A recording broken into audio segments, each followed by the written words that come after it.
நண்பர்கள் அனைவருக்கும் வணக்கம்.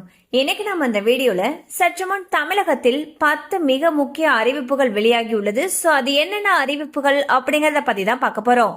வீடியோக்குள்ள போறதுக்கு முன்னாடி இதுவரைக்கும் நீங்க நம்ம சேனலை சப்ஸ்கிரைப் பண்ணலைன்னா உடனே சப்ஸ்கிரைப் பண்ணிருங்க. அப்படியே பக்கத்துல இருக்கக்கூடிய பெல் பட்டனையும் கிளிக் பண்ணிருங்க. அப்பதான் நாங்க போடக்கூடிய அனைத்து பயனுள்ள தகவல்களும் உங்களை கரெக்ட் டைம்க்கு ரீச் ஆகும். இப்ப வாங்க வீடியோக்குள்ள போலாம். பெண்களுக்கு எதிரான வழக்குகளை விரைந்து விசாரிக்க மேலும் 2 DNA ஆய்வகங்களை அமைக்க இருப்பதாக தமிழக அரசு தெரிவித்துள்ளது. பழனி கோயிலுக்கு சொந்தமான சொத்துக்களை முழுமையாக ஆய்வு செய்ய குழு அமைத்து அமைச்சர் ரமேஷ் அவர்கள் உத்தரவிட்டுள்ளார். இந்த குழு கோயில் கணக்கில் உள்ள சொத்துக்கள், கணக்கில் வராத சொத்துக்கள், வருவாய் இனங்கள், சட்டவிரோத ஆக்கிரமிப்புகள் உள்ளிட்டவற்றை ஆய்வு செய்து அறிக்கையை சமர்ப்பிக்க உள்ளது. மகளிர் உரிமை தொகையை 2500 ரூபாயாக உயர்த்துவது பற்றிய புதிய தகவல் வெளியாகியுள்ளது. இதற்கான நிதி ஆதாரங்களை ஆராயுமாறு முதலமைச்சர் திரு விஜய் அவர்கள் அதிகாரிகளுக்கு உத்தரவிட்டிருப்பதால் வரும் பட்ஜெட்டிலேயே அறிவிப்பு வெளியாகும் என்று எதிர்பார்க்கப்படுகிறது. அரசு அலுவலகங்களில் யாராவது லஞ்சம் கேட்டால் பொதுமக்கள் உடனடியாக புகார் அளிக்கும் விதமாக முக்கியமான எண்ணினை முதலமைச்சர் திரு விஜய் அவர்கள் அறிவித்துள்ளார்.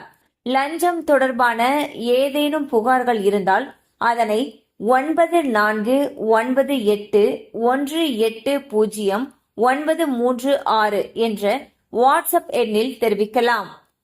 வழக்குகளுடைய தேக்கத்தை குறைக்க மாநிலம் முழுவதும் உள்ள நீதிமன்றங்களை விரிவுபடுத்துவதற்கான நடவடிக்கைகளுக்கு அரசு முன்னுரிமை அளிக்கும் என்று அமைச்சர் CTR தெரிவித்துள்ளார். 200 வழக்குகளுக்கு ஒரு நீதிமன்றம் என்ற வகையில் நீதிமன்றங்களை விரிவுபடுத்துவதற்கு முன்னுரிமை வழங்கப்படும். இதன் வாயிலாக வழக்குகள் தேக்கம் குறையும். மேலும் வழக்கறிஞர்களுடைய தொழில் பாதுகாப்பும் உறுதி செய்யப்படும் என்று தெரிவித்தார். திருவள்ளூர் மாவட்டத்திற்கு ஆகஸ்ட் 6ஆம் தேதி வியாழக்கிழமையன்று உள்ளூர் விடுமுறை அறிவிக்கப்பட்டுள்ளது.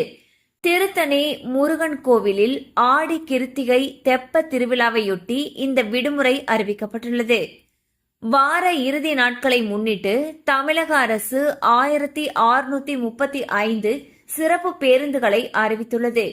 சென்னை கிளாம்பாக்கம், பூந்தமல்லி, கோயம்பேடு, கோவை, சேலம், மதுரை, நெல்லை உள்ளிட்ட முக்கிய பேருந்து நிலையங்களிலிருந்து இந்த பேருந்துகள் இயக்கப்பட உள்ளன. முதலமைச்சர் விஜய் குறித்து தரக்குறைவாக பேசக்கூடிய திமுகவினர் அரசியலை இன்றைய ஜென்ஜி தலைமுறையினர் ஏற்றுக்கொள்ள மாட்டார்கள் என்று அமைச்சர் மரிய வில்சன் தெரிவித்துள்ளார். PF கணக்கு வைத்திருக்கக்கூடிய ஊழியர்களுக்கான ஓய்வூதியத்தை 7500 ரூபாயாக உயர்த்துவது குறித்து மத்திய அரசு விளக்கம் அளித்துள்ளது. தற்போதுள்ள குறைந்தபட்ச ஓய்வூதிய தொகையான 1000 ரூபாயை 7500 ரூபாயாக உயர்த்த வேண்டும் என்று தொழில் சங்கங்கள் நீண்ட காலமாக கோரிக்கை விடுத்து வருகின்றன. இது குறித்து இதுவரை எந்த முடிவையும் எடுக்கவில்லை என்று அரசு தரப்பில் தெரிவிக்கப்பட்டுள்ளது.